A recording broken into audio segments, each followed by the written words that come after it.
welcome to Shop Talks, which is sponsored by Hirsch Solutions, Hanes, and the show here, Impressions, and the Ink Kitchen. InkKitchen.com is where I'm from. It's a free online resource for decorators. Check it out. And I have Ed Levy here, who is the Director of Software Technology and Marketing at Hirsch Solutions, and we're going to talk about automating embroidery processes. Great. Hello, everybody. So, what's the status of... Actually, I'm going to do a little intro here. So, I've been to a lot of shops, and it seems like technology is getting faster and faster at decorating, whether it be embroidery, screen printing, or DTG. And the harder thing seems to be, like, how do you get that image on, or that embroidery onto that item, the proper item, and sent to the right place in the end, especially with online stores, et cetera. So where's the world at in terms of automating those processes? Well, one of the things is that the automation process is so important to the overall efficiency of whether it's embroidery or printing or any other type, especially with the e-commerce side of things and the Amazon side of things, where I don't know about you guys, but if I don't have a package, 3 hours after I've placed it online, I'm wondering what happened to it. So everybody's mindset got kind of trained on that I want it now kind of functionality. And with any production process, you have two options. You have to either throw more labor and resources at something, or you have to find a way to automate it and make it more efficient. So especially our larger personalization shops, even a lot of the smaller shops who want to go online, compete with some of those, everybody's looking and turning towards automation because that's the one way to be able to scale without scaling labor, without scaling all other aspects of it. And I have some great examples as well of that. So let's start with some smaller ones. So if you have some kind of site that involves personalization on a small scale, what's there for automation for that? Okay, so to get to that, I'm just going to start with saying that historically, the automation has been for the larger companies. And every time that a smaller company would approach us on what we think would be a great opportunity, it was still outside of the ballpark because the volumes weren't there. It didn't justify it. So as Rick mentioned, I'm with Hirsch Solutions, and one of the products that we represent is Pulse Microsystems. And Pulse has been automating for many, many years, leading in embroidery networking and things like that. So one of the things that we've come out with is a plug-in for Shopify. And for those of you who don't know, Shopify is one of the very popular online marketplaces. And a Shopify store can open for as little as $29 a month from Shopify. So what our plugin does is adds a personalized button to Shopify. The user can come on, choose their garment, personalize it, check out, and then that production-ready file is available to be barcoded at the embroidery machine and just scanned and run into production. So when you say personalized, so you can add your name or whatever it might be. So personalization is involving one of three things. One is our logo. You have a design line and you just have logos that you're selling, whether it's on shirts or hats, jackets. The second concept, as Rick mentioned, is personalization as far as monogramming. So you put your name, you put your initials, you can, whether it's one color, two color, fancy decorations around it. But then the third aspect, which is probably one of the most powerful because it lets the user be a designer without really being a designer. And I think that's one of the biggest problems with some of these online experiences is that the user has too much control. And the user, it's hard enough for the decorator to get everything just perfect without the user trying to fit 37 characters in a 1-inch area for a sock or something. So one of the things that we do is control that through through rules and different things like that, so that we help the user not make the mistake. But that third aspect is called template-based. So you have a pre-existing embroidery, whether it's a surfboard and you put Ocean City or Atlantic City around it as a template, and then the user can come online and they can change the text to anything they want. But the concept behind that is the embroidered elements are already embroidered by a digitizer. Everything is where it belongs and in place, and then the user comes online and simply makes it their own. So what are we talking about in terms of like cost at this point? Like what's the lowest end up to, what does it cost when, L. Bean or somebody wants their, monogramming program that can do thousands a day? Where are we talking here? So you can start out like with the embroidery side with a Shopify plugin for about $3,000 a year on a subscription. Now the LL Beans and the 31 Gifts and some of those mega companies, they've invested millions and millions of dollars into their technology through automation. And what we've been able to do over the years is take that same technology that they're using and incorporate it into our everyday product offerings. So you actually benefit from their large pocketbooks. So I want to talk a little bit about some other forms of automation. So, we don't have that big of a shop, but we're able to put barcodes on art and it brings it into the machine. What's that process called? What's that type of thing look like for your average embroiderer to use? So that's the first step in an efficiency and automation. It's just something. It's very simple. It's called barcode from folder. You take your embroidery design and you put it in a folder or in a master folder with a series of subfolders, and then at the embroidery machine. If it's a Tajima machine, we understand the mechanics of it, and you can plug a barcode gun right into the USB panel of the embroidery machine. If it's another brand of machine, then you need a computer at the machine where you barcode into the computer, and then it goes into the machine. But the idea behind that is you're not searching around for the USB drive every time you get a reorder. You're not searching for which version was done. Did I grab the USB with the wrong version? So once that barcode has the unique ID to the version that it's running, you just scan it, and within a second or two, it's at the machine. So practically what happens, so at our shop, so the art department would get the approval from the customer, and then she puts it in a folder with the barcode, so the operator just scans the barcode and you know that you have the right version. I don't know about a lot of you, but before that we have people shuffling through sew-outs, scanning through like you said, where is it on the computer, where is it on a disk drive or whatever, and it like incredibly more efficient and way less errors. And you also have your kind of smartest person sitting in the office doing it, where it's less hectic and not trying to make these decisions on the embroidery floor. And it's not a super expensive system. Basically, your machines, in our case, it's a few $100s a license to do that. And so they're all connected by Ethernet cable, and it's really pretty easy to set up. It took, I think, not even a day to set the whole system up, and vastly improved in terms of no mistakes and quickly, and we do things more quickly. So that's the first step into an automating process, is just simply barcode from a folder. The next step from that would be what's considered, it's called an enterprise networking, and it takes that same barcode from folder concept, but then it's tracking every little thing that the machine and the operator does, whether if it's a thread break on a certain head and a certain needle, and it's monitoring that all throughout the day because the machines are giving feedback to the system.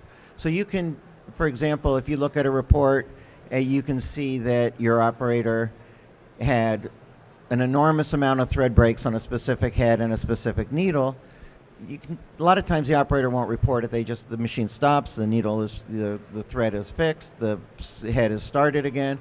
So with the reporting, it kind of flushes out some ongoing issues where you can kind of get a handle on it. The other thing is, and again, this is more for, several machine shops where you might have one or two operators, but it takes it and kind of puts the accountability to the operator a little bit, because there's no handwriting of how many pieces were done in a day. I mean, every scan and every time that start button is pressed on the embroidery machine, it's being logged. How many pieces, what design was run, how long did it take, what were the statistics behind the design, and if the operator, we have something also called operator login and logout, where the operator actually checks themselves into not only one machine, it could be a series of machines, and then the reporting from that aspect can say, okay, this operator did a total of this many pieces in a day using these 2 machines or 3 machines. I think I'm going to stop here for a minute. Maybe we'll get into some other things, but see if there's any questions about anything we said so far, or questions specific to things you just mentioned. Any questions? Look at that. Well, we're so clear that right. everybody understood Well, 100%. One is so question that awesome. we get a lot is, how do I make a barcode? So the easiest way is just about any of the digitizing and editing systems on the market today, if you go into setup, have an option on the printout page to print a barcode. And the barcode is just nothing more than a barcode of the design name. And if you're not familiar with a barcode, and you see them on every product, you scan it when you go to Walmart or whatever, all that is a font that has a series of numbers and digits. So it's not some fancy program. It's just, think of it as brush script in a different, just in a linear format. So you can even make a barcode of a design name in Word, where you just download a font called Barcode 3 of 9, open up Word, type in the design name, and the barcode would appear there. And a barcode reader is not expensive, right? No, a USB barcode reader can be anywhere from $30 to $150, depending on the bells and whistles on it.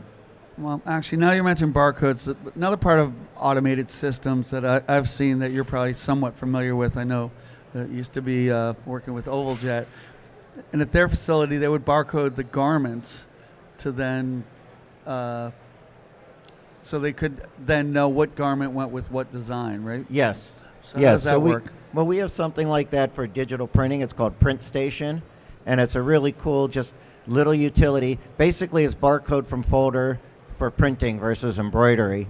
And you enter a logo, you set up the settings of it. You need this white, it's going on this color garment, things like that. It prints out a barcode, you slap it on the garment, it goes to the machine, and when the operator scans at the digital printer, it will pull the color profile, it will position the image, and then the operator can print it. Yeah, you glossed over something that's kind of cool actually about it. How does that work where you know where to position it? Well, in this case, For the digital printer, I mean. yeah, well, in this case, it's just the positioning on the pallet. So we have a series of, you define an XY axis from the top of the platen to the print location.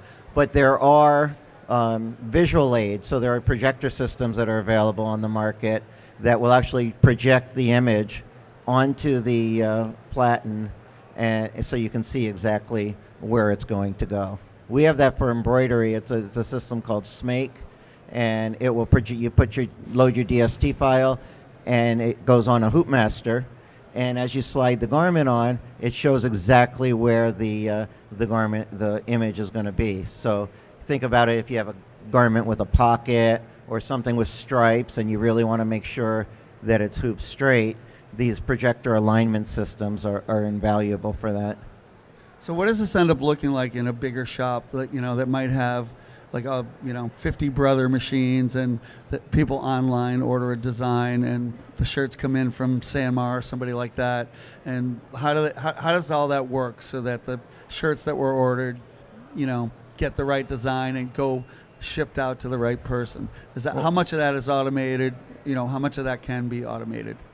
Just about all of it can be automated. I mean, the whole concept in today's decoration world, and it's easier for technologies other than embroidery, because we all know that the embroidery needs that digitized file.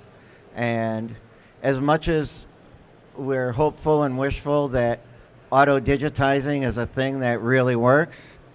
It is so far advanced from where it used to be, but it's so far below where it needs to be for an automated process, because a computer doesn't understand dimension and the visual appeal of a design. It understands that, hey, this is a design, I'm going to turn it into stitches, but it doesn't understand, okay, I want, I have a letter T, I want the stem to have the stitches going left and right, but I want the top stitching to go up and down. So from that aspect, the system still is in a manual. But for your question, everything should be automated from web to print or web to stitch as much as possible. So for example, an order comes in online. When the person's creating the order, they're picking the color garment, so there's already the information, whether it's a gray shirt or a black shirt or a white shirt, that information is being passed through. They're choosing a design or a template. They're entering their personalization, or there's no personalization. So all that information is being keyed in.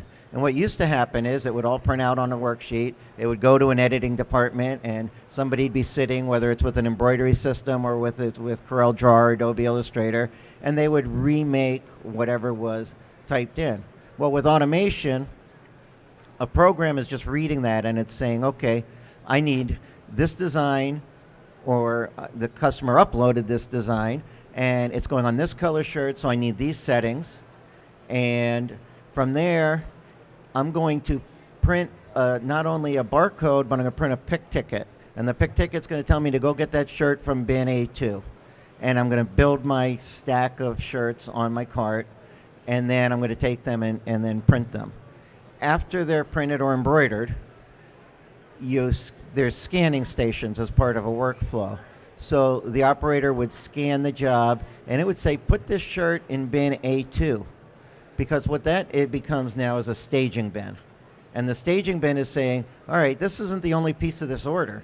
It might have 5 other pieces, or it might have non-personalized items. It might have a coffee mug or something else that have to all get married up at the end. So the way things separate and then get married back up is through what they call staging bins. And basically it's just a place to hold everything until all the pieces of the order are complete. And even we'll tell them what kind of box it should go in sometimes, or what kind of bag. Yes. And then we'll also divert it if that's it, right? And it just goes straight into the bag to the post office. Yeah, if it's an only piece, it'll say, proceed to shipping.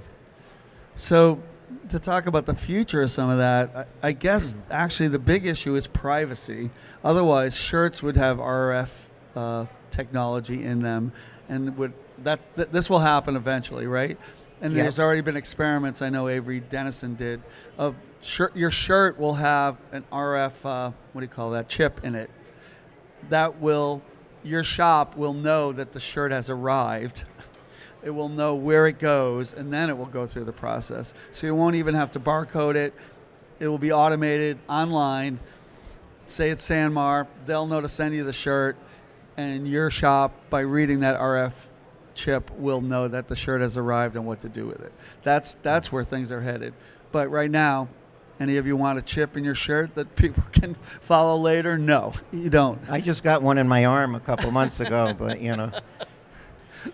Yeah, well, you have a tinfoil hat that will protect you, I'm sure. Any questions? Anything else you want to say about? Well, also, I think we'll stop in a minute, but Ed's over at the Hirsch booth, which is only a couple aisles over, and if you have questions you want to ask, if you want to see any of this demonstrated, I'm sure that he can hook you up there. And we have online Shopify demos. We have we do webinars all the time of different embroidery technologies and things like that. But just really quick to mention piggyback on one thing you were saying about the future. So one of the things that our enterprise networking does is it automatically assigns thread colors at the embroidery machine. So for example, if the web order calls for red on a white shirt, when that order is scanned, if red is on needle 2, when it's scanned, it'll automatically set the machine for needle 2. A really great, excuse me, A really great example is Levi's.com. If you go there and you go to customize and you go to customize an embroidered jean jacket, they're using all our technology, and it shows just like the whole personalization process. But one of the things that is a factor today is what happens if our system says red is on number 2, and then the operator cuts the thread and puts green on number 2. Now that becomes a problem. So we've been trying to get an RF technology to go into the cones of thread, so that anytime a cone of thread is set down on the machine, then the system, whether it's our system or any system, would automatically detect what color's on the machine to make it easier to program the machine. And cones don't have privacy concerns. They don't. Not usually. Any other questions? All right, well, I'm around. Ed's around. How about a hand for Ed Levy? Thank you, everyone. And I want to say thanks to Hirsch Solutions and Hanes again. And there's a whole schedule of more shop talks today, and you're all welcome to come to them. They're all free. Thank you.